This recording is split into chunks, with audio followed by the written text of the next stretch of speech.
55 साल राहुल गांधी और उसके परिवार का ही शासन रहा।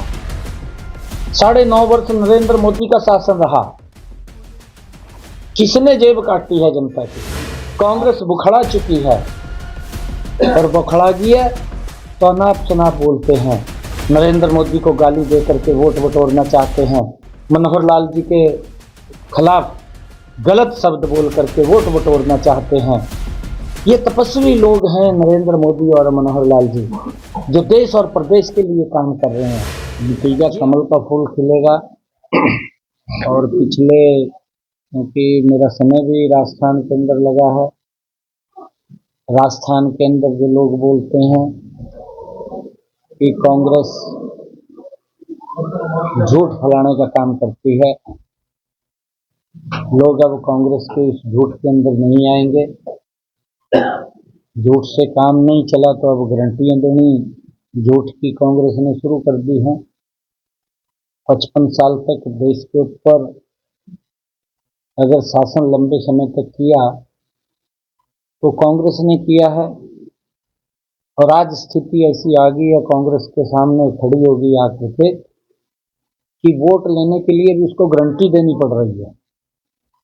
जिसने देश के अंदर 55 साल तक शासन किया हो और फिर वोट वो गारंटी के ऊपर मांगता हो, ये दुर्भाग्यपूर्ण है।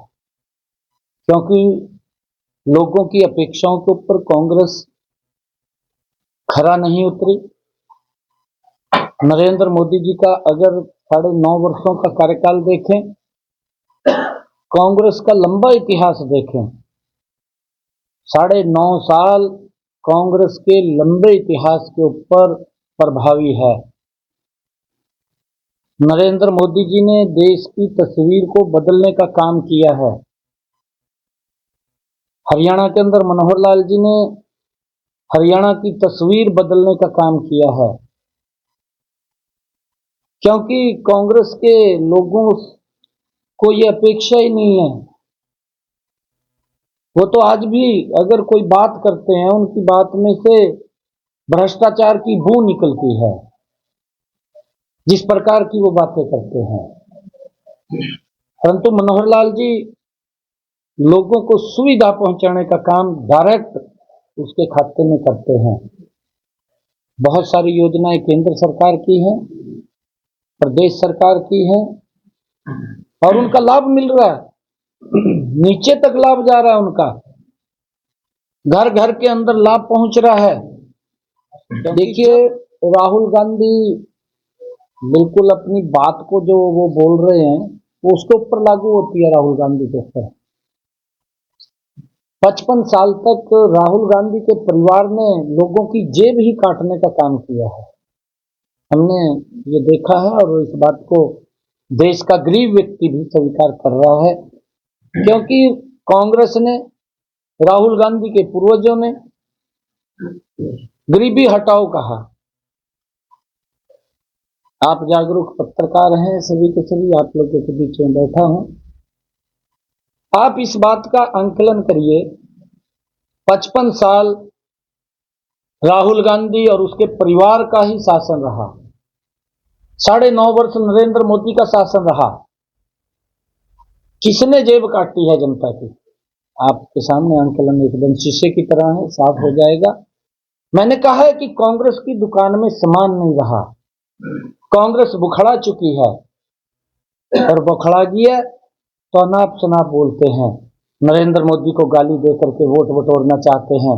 मनोहर लाल जी के खिलाफ गलत शब्द बोल करके वोट बटोरना चाहते हैं। ये तपस्वी लोग हैं नरेंद्र मोदी और मनोहर लाल जी, जो देश और प्रदेश के लिए काम कर रहे हैं। ये अपने लिए नहीं, ये 140 करोड़ लोगों के लिए काम कर रहे हैं। मनोहर लाल जी 2.5 करोड़ हरियाणवियों के लिए काम कर रहे हैं।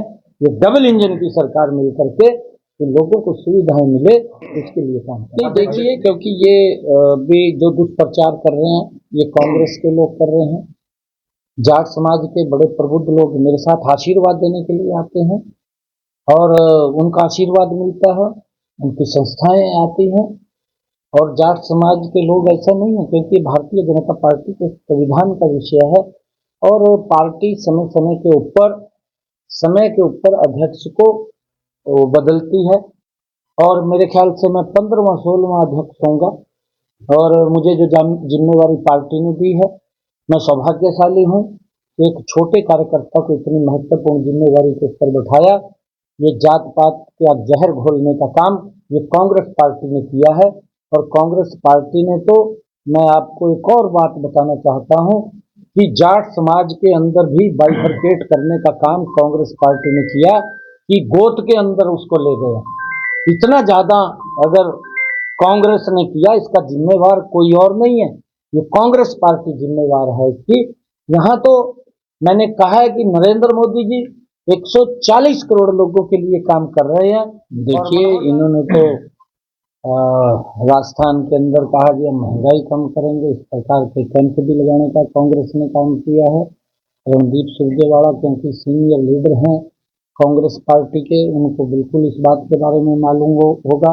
परंतु मैं एक बात पूछना चाहता हूँ, रणदीप सुरजेवाला को ये बिल्कुल बखूबी पता होगा कि 2012-13 में कांग्रेस की सरकार थी। रणदीप सुरजेवाला ये बताए कि उस समय गैस के सिलेंडर का भाव क्या था। ये उसको बताना चाहिए, जनता को बताना चाहिए कि हमारी सरकार के अंदर इतना भाव था और गैस का सिलेंडर कितने दिन में मिलता था। और फिर राहुल गांधी दिल्ली में बैठ करके बोलता था कि हम तो लोगों को 1 साल के अंदर 9 सिलेंडर देते हैं और हम फिर 7 देना शुरू कर देंगे। आप जो पत्रकार भाई बैठे हैं, आपसे हमें इन बातों का पता चलता था कि कांग्रेस के नेता ये बात बोलते थे कि हम 9 सिलेंडर देते हैं और हम 7 देना शुरू कर देंगे। और एक गैस का सिलेंडर 3-3 दिन तक लाइन में लगा रहना पड़ता था, तब जाकर के मिलता था। ये बिल्कुल रणदीप सुरजेवाला को मालूम है इस बात के बारे में। और आज क्या भाव है, आज 2023, आज क्या भाव है ये भी रणदीप सुरजेवाला को मालूम है। परंतु ये भेदभाव की राजनीति करते हैं।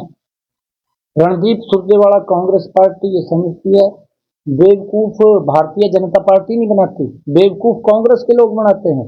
और मैं इसका उदाहरण आपके बीच में देता हूं कि रणदीप सुरजेवाला पंजाब के प्रभारी थे।